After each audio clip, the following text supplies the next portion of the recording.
É muito louco pensar que os profissionais supostamente treinados para libertar a mente humana da culpa e do sofrimento estão, na verdade, construindo fortunas vendendo exatamente a romantização desses dois sentimentos. Pois é, e isso soa até como uma teoria da conspiração, né? Nossa, total. Mas essa é exatamente a tensão explosiva que está no centro da nossa análise de hoje. Sim, porque normalmente existe aquela expectativa de que a psicologia e a psiquiatria funcionem como tipo um antivírus mesmo, limpando aquelas crenças que limitam a gente. Exatamente.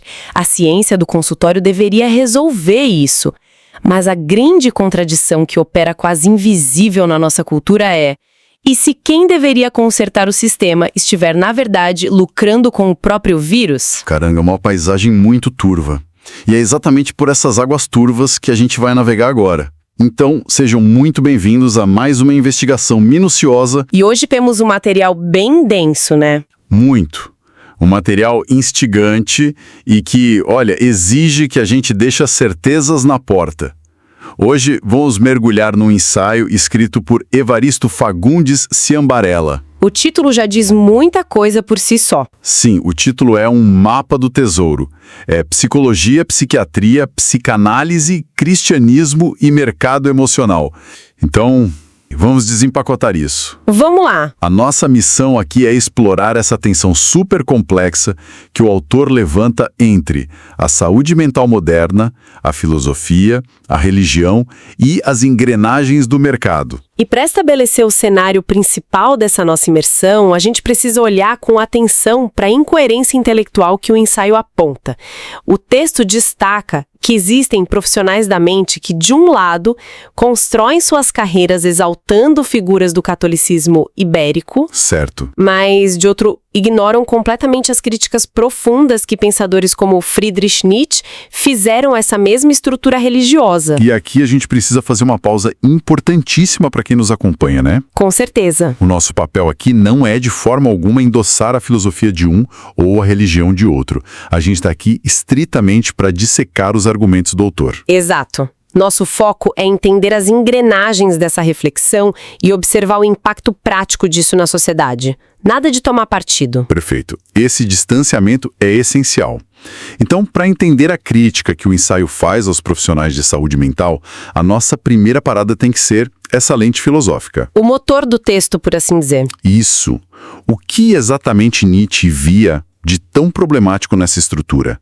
Tipo, por que o autor usa esse filósofo como base para questionar a psicologia moderna? Bom, a compreensão disso exige que a gente olhe para a mecânica da moralidade ocidental.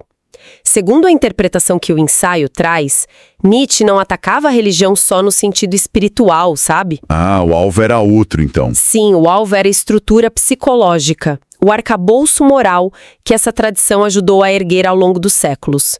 O argumento é que o cristianismo europeu operou uma inversão de valores sem precedentes. Espera, como assim uma inversão de valores? Tipo, o que era positivo virou negativo? O que é fascinante aqui é como essa tradição forjou uma ética baseada em valorizar o que antes era visto como fraqueza. Nossa. A fraqueza física e material virou virtude espiritual.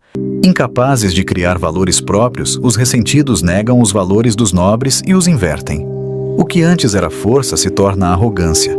O que antes era orgulho se transforma em pecado. Segundo Nietzsche, essa moralidade dos ressentidos foi ampliada e levada ao extremo pelo cristianismo, que a transformou em seu fundamento central. O ressentimento contra quem tem poder foi reembalado como moralidade. Quer dizer que o sofrimento deixou de ser só uma tragédia da vida? Exatamente. Ele virou um instrumento de redenção e, no fim das contas, de poder e chantagem emocional. É um projeto civilizatório para domesticar o ser humano. Isso, o Nietzsche nos diz que os conceitos morais cristãos são psicologicamente prejudiciais para qualquer pessoa. São depreciativos da vida. Essa visão de mundo que o cristianismo impõe aos seus seguidores, ela estimula comportamentos paranoicos e hostis. Isso faz muito sentido se a gente pensar naquela metáfora da tecnologia. É como se a sociedade inteira rodasse um sistema operacional emocional. Adoro essa analogia. E tipo, a configuração de fábrica, o padrão com o qual todo mundo já nasce, é a culpa. Exato, a culpa como base de tudo. E aí qualquer sinal de orgulho, de ambição ou de afirmação pessoal é lido por esse sistema como um vírus. Um vírus que precisa ser colocado em quarentena moral imediatamente. A essência disso é a desvalorização crônica da autonomia. Transforma o orgulho em pecado, faz a renúncia parecer um ideal superior e você cria uma sociedade dócil, controlável. Mas, pera um pouco, porque isso levanta uma dúvida inevitável para quem está ouvindo a gente. Qual? Se esse sistema é focado em repressão, em diminuir a nossa potência, como é que algo que vai contra o nosso instinto de sobrevivência se tornou tão dominante? É a grande questão. Por que a humanidade abraçou um sistema que a diminui, sabe? Essa é a pergunta de ouro. E a resposta explica o sucesso milenar dessa estrutura. Esse sistema oferece um consolo psicológico muito eficaz para a grande maioria das pessoas. Um consolo? Como assim? Pensa bem, a vida é difícil. O sucesso e o poder sempre foram privilégios de poucos. Então, diante de uma vida de privações, uma moralidade que diz os últimos serão os primeiros oferece um sentido monumental para o sofrimento. Nietzsche acreditava que a vida é, em sua essência, vontade de potência, uma força criadora que quer se expressar, se expandir, se afirmar. Mas essa força é sufocada no cotidiano de um mundo que teme a diferença. Porque ser diferente é ser imprevisível, é perturbar a ordem, é ameaçar o conforto da maioria. Por isso o rebanho pune quem ousa. Ousou dizer o que pensa. É arrogante. Escolheu um caminho em comum. É inconsequente. Mostrou intensidade. É exagerado. Brilhou demais. Precisa ser humilhado para aprender. Nietzsche via essa repressão como um mecanismo de defesa da mediocridade. O rebanho prefere nivelar por baixo do que ser confrontado por quem ousa mais. Ah, entendi. Ou seja, se o jogo da vida é muito difícil de vencer na prática, a galera muda as regras do jogo na teoria. Perfeito. A moralidade da culpa nivela o jogo, não elevando quem está embaixo, mas colocando um peso moral insuportável em quem está em cima. Na visão de Nietzsche, as filosofias criadas por aqueles que ele considerava fracos terminavam propagando a mesma fraqueza. Era como se houvesse uma dinâmica de que a miséria adora a companhia. Aqueles que se sentem enfraquecidos, seja fisicamente ou emocionalmente, tendem a arrastar outros para essa visão limitada da vida. Uma forma de propagar essa fraqueza é usar a moralidade como arma. É um mecanismo de defesa coletivo genial. Brilhante, na verdade. Mas o problema, segundo o alerta do ensaio, é que o preço desse consolo é a autonomia. O indivíduo passa a vida pedindo desculpas por existir. É aqui que a coisa fica realmente interessante. Porque olha só, se o sistema inteiro é baseado na culpa crônica, o que acontece quando os técnicos responsáveis por limpar esse sistema adotam o vírus? Esse é um núcleo do paradoxo do autor. Né? Tipo, o que rola quando os profissionais treinados para libertar a mente começam a idolatrar essa mesma estrutura? Vamos olhar para o treinamento clínico. Psicólogos, psiquiatras, eles passam anos estudando como desarrumar mecanismos destrutivos. Culpa patológica, autossabotagem, repressão. O objetivo clínico é emancipar a pessoa, certo? Certo, fazer o paciente ser dono da própria história. Mas o curto-circuito acontece quando muitos desses profissionais, principalmente quando viram autores de sucesso e escrevem para a massa, mudam a chave. E o que eles fazem? Eles passam a romantizar a figura de Jesus Cristo, que, na visão filosófica do ensaio, é o símbolo máximo dessa inversão moral e do autoflagelo. É uma dissonância brutal. Voltando para a analogia, é como se a gente tivesse um chefe dos bombeiros que treinou a vida toda para apagar incêndio e, de repente, ele escreve livros romantizando fogo. Nossa, sim, é exatamente essa a lógica. Livros ensinando que a verdadeira paz só vem se a pessoa abraçar combustão? Fica a dúvida. Como alguém treinado para desarmar a dependência emocional ignora os efeitos de uma moralidade baseada no sofrimento? O autor demonstra que esses profissionais ficam divididos entre duas visões incompatíveis. Incompatíveis como? De um lado, a ciência clínica, que investiga o inconsciente para libertar a pessoa. Do outro, a sacralização cultural da própria marra que adoeceria. Nietzsche argumentava que essa tradição não cria indivíduos livres, mas sim pessoas resignadas. E dependentes de uma autoridade, né? Exato. Dependentes de algo externo para validar a própria dor. E aí Nietzsche, ao contrário do que umas pessoas pensam, falando que ele era pessimista, ele não era pessimista.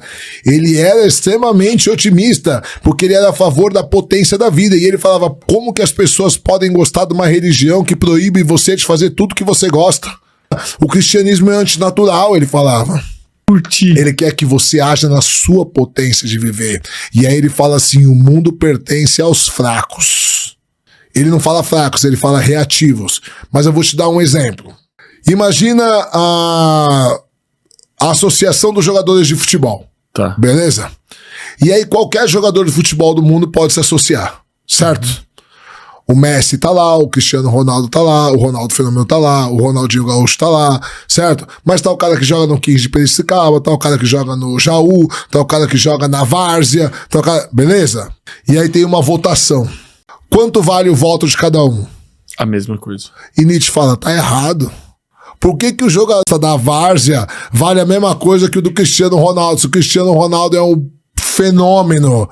É um cara que vive toda a sua potência. O cara que vive a potência, ele não tá nem aí. Então ele fala, quem cria a regra, quem cria a lei, são os reativos, são os fracos, para tentar suprimir os fortes. Quem que cria as regras no nosso país? Quem que cria as leis? Os políticos. Os políticos. E o que os políticos fazem? Eles não produzem nada. São os parasitas. Não criam riqueza, não dão emprego, não produzem, mas eles têm o poder de cercear. Por isso que Nietzsche fala, o mundo é controlado pelos fracos, pelos reativos. Então eles criam imposto, eles criam regra. Eu estou definido de que o rico tem que ir para o imposto de renda e que o pobre tem que ir para o orçamento da União. Nivelar, mas esse negócio de nivelar é você tirar a força do forte pra poder engrandecer o... Em vez de você dar força pro fraco desenvolver, não. Você rebaixa o forte. E é isso que acontece na sociedade. E é isso que acontece. Nietzsche falava, tá errado! E quando um psiquiatra ignora isso e defende essa moralidade, a prática entra em colisão com o discurso. E o ensaio questiona o objetivo disso, imagino. Questiona Guimarães. Será que a meta é mesmo libertar o leitor ou só vender um consolo bem embalado, mantendo a pessoa na roda do sofrimento? E essa roda não gira no vácuo. Ela precisa de um terreno específico para funcionar. E isso nos leva à análise do ensaio sobre o contexto brasileiro. Sim, o mercado emocional. Se conectarmos isso a um panorama maior, o ensaio nos lembra que o Brasil foi moldado pelo catolicismo ibérico. E o que isso tem de diferente? Não é só a crença em Deus. É uma tradição que exalta o sofrimento físico e psicológico. O texto fala sobre a moralização da pobreza. Que é tipo transformar a falta de grana em pureza espiritual. Isso. Sofrer mais, calado, suportar as injustiças. Tudo isso é vendido não como um problema social, mas como um passe livre para o paraíso. Ou seja, forja na nossa cabeça uma relação doentia com o sucesso. Se destacar, vira pecado. Exato. É o culto ao sacrifício. E a genialidade assustadora do mercado financeiro e editorial é engolir isso. Sim. O ensaio diz que quando um psiquiatra, com toda a sua autoridade, pega essa figura religiosa e joga num livro de autoajuda, ele não está criando nada novo. Ele está, plagiando a nossa herança emocional. O mercado é brilhante porque exige zero esforço. O público já vem programado de fábrica para sentir culpa e buscar redenção. É uma verdadeira franquia emocional. Pega a marca milenar do sofrimento, reembala numa capa moderna, com os jargões pseudocientíficos e vende. E lucra bilhões. O ensaio faz a provocação. Eles estão gerando emancipação ou estão monetizando o nosso trauma cristão? É curar a ferida ou abrir uma fábrica de band-aid, né? Bela definição. E essa influência social gigantesca vai além do dinheiro. Então, o que tudo isso significa quando a teoria vai para a prática? Porque a coisa sai da livraria e vai para um lugar mais tenso. Sim, quando a terapia, o mercado e a religião decidem entrar na arena política. É aí que a tese do Sr. Barela ganha urgência. ele cita casos específicos, né? Sim, ele materializa citando Augusto Cury, um dos autores mais lidos do país, e os rumores antigos sobre uma eventual candidatura dele à presidência. Hora de entrevista importante aqui no CNN 360. A gente vai conversar agora com Augusto Cury, pré-candidato à presidência da República pelo Avante. E, de novo, vale lembrar para a audiência que a gente não está aqui julgando a pessoa do autor ou a política. Estamos focados num mecanismo que o ensaio aponta. Imparcialidade total. O texto questiona a coerência ética disso. Como um psiquiatra descarta os alertas filosóficos, idealiza o cristianismo ibérico e almeja o poder máximo. É uma mistura perigosa, né? Isso levanta uma questão importante. Estamos diante de um projeto de cura ou de uma instrumentalização fria dos símbolos para conquistar poder? Porque, vamos combinar, a receita desse caldeirão é pesada. Tem o jaleco branco do médico que dá autoridade científica. Tem o sagrado e intocável da religião. Tem a máquina editorial. Tudo isso junto empurra a gente para a pergunta: onde termina a terapia e começa a manipulação do desespero humano? Esse é o perigo monumental que o texto aponta, especialmente num país como o Brasil, historicamente marcado pelo populismo simbólico. Para traduzir para o pessoal, o populismo simbólico é quando o político foca em manipular símbolos emocionais e sagrados em vez de resolver problemas reais de infraestrutura, por exemplo. Exatamente. E elevar isso a uma política de Estado é o pesadelo do autor. Imagina o populismo chancelado pela medicina e abençoado pela religião. Anula qualquer capacidade crítica da sociedade. Se o cidadão discorda das políticas, ele não é mais só um opositor democrático. O que ele vira? Pela lógica dessa estrutura, quem discorda passa a ser rotulado como, desequilibrado psicologicamente ou corrompido espiritualmente. É a patologização da oposição. Brilhante. É a paralisação intelectual de uma nação. O cidadão é rebaixado a um paciente eterno, precisando do político salvador para gerenciar sua dor. Caramba, que jornada intensa foi essa investigação. Pra gente amarrar os fios, começamos lá com a visão de Nietzsche sobre a culpa como virtude. E depois vimos o paradoxo nos consultórios. Caminhamos pelas livrarias entendendo como isso virou um mercado emocional lucrativo com o catolicismo ibérico e chegamos ao topo da montanha-russa com um alerta político. E por que isso importa para quem está ouvindo? Porque essa é a água em que todos nós nadamos. Estamos cercados por discursos projetados para acionar gatilhos emocionais. A gente não pode ficar quieto. Alguém viu uma notícia contra o governo, eu deletei. Deletou não, você tem que mandar o cara que fez a notícia para aquele lugar. Nós temos que ser mais desaforados. Não tem essa mais de Lula, paz e amor. Essa eleição vai ser uma guerra. A nossa necessidade de pertencimento e nossa culpa são ativos na bolsa de valores do poder. Exato. Manter o senso crítico frente a quem se diz guardião da nossa paz mental é uma questão de sobrevivência. Como falamos no início, não é como um raio-x simples, né? E para deixar uma reflexão final para quem acompanha a gente debater depois, se a linguagem terapêutica está absorvendo símbolos religiosos só para vender alívio rápido... O que vai acontecer no futuro? Pois é. O que acontece no dia em que a gente não conseguir diferenciar um diagnóstico médico de um sermão religioso ou de um discurso político? Será que nossos traumas culturais não são mais doenças a curar, mas a moeda política mais rentável que existe? É de se pensar. Uma fronteira super fina e nebulosa, e precisa de muitos olhos atentos. Muito obrigado a todos que mergulharam fundo com a gente hoje nessa análise. Continuem questionando sempre. Isso aí.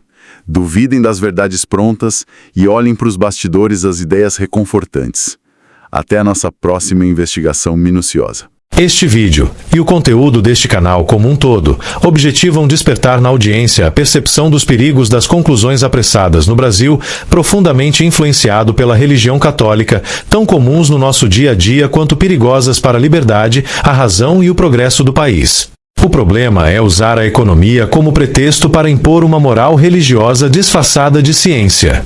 Enquanto esse viés dominar o debate, o Brasil continuará discutindo o termômetro, impostos, redistribuição, narrativas morais de justiça social e justiça fiscal, e não a verdadeira causa da febre, o baixo estímulo ao enriquecimento, insegurança jurídica motivada pelo emocionalismo. A raiz do estatismo como consequências de uma cultura que demoniza a riqueza em vez de entender a sua dinâmica com base na realidade, e não em uma moral ultrapassada da época em que a riqueza era fruto de guerras, pilhagens, escravidão e reservada para os amigos do rei, entre os quais a Igreja Católica sempre esteve presente.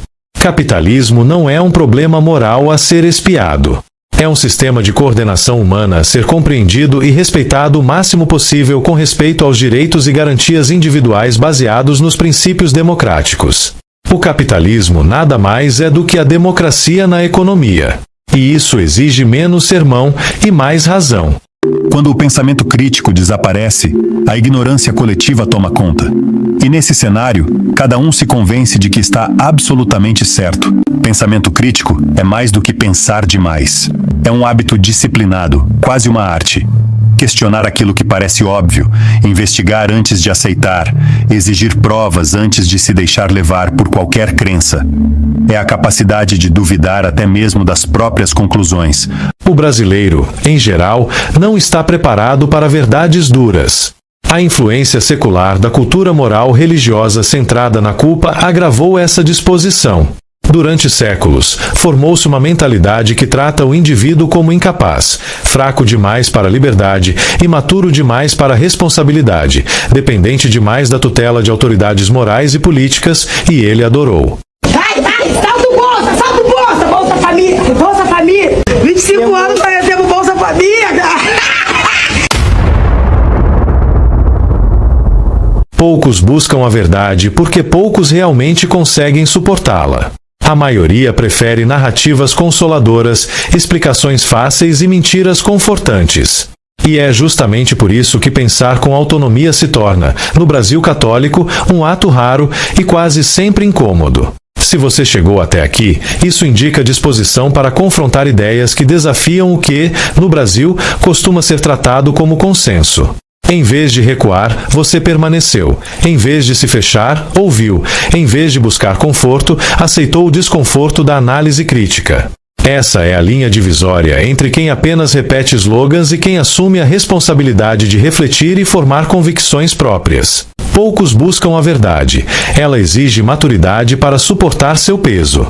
Narrativas reconfortantes e explicações simplificadas são psicologicamente mais atraentes. Nesse ambiente, pensar com independência torna-se um ato raro e incômodo. O antídoto está no conhecimento estruturado e metodologicamente orientado, capaz de revelar pressupostos ocultos, intenções implícitas e omissões estratégicas. Compreender como argumentos são construídos e o que deliberadamente fica fora do debate permite antecipar movimentos, reduzir a margem do imprevisto e evitar manipulações. No Brasil, a política opera como uma disputa permanente de narrativas, fortemente influenciada por símbolos morais herdados da tradição ibérica, especialmente no que diz respeito à riqueza, à pobreza e à ideia de redenção. O teatro político não se sustenta apenas pelos atores no poder, mas também pelo público que legitima o espetáculo. Quando a política é tratada como religião e líderes são vistos como redentores, em vez de gestores avaliados por desempenho, instala-se um ciclo de indulgência, justificativas e repetição de erros. O país não permanece estagnado por escassez de recursos, mas por déficit de lucidez crítica. Então, a partir do momento em que você toma uma informação para si, você não está mais sendo a mesma pessoa. Há uma mudança cerebral, uma mudança, obviamente, cognitiva, uma nova interpretação de realidade. Você passa a ser uma nova pessoa. O problema é que quando se pega a mesma informação e se repete a mesma informação, incansavelmente, século após século, e as pessoas continuam aceitando sem questionar. A imbecilidade, ela é uma escolha. Há pessoas que têm deficiência. Isso não é escolha. Ser imbecil é uma escolha. Se você chegou até aqui, é porque este conteúdo fez sentido para você. Portanto, considere apoiar o canal. Inscreva-se, deixe seu like e compartilhe este vídeo com pessoas que valorizam pensamento crítico e curiosidade intelectual. Assim, você contribui para ampliar o alcance de ideias relevantes e fortalecer um debate mais qualificado. Parabéns pela atenção até aqui e até o próximo vídeo.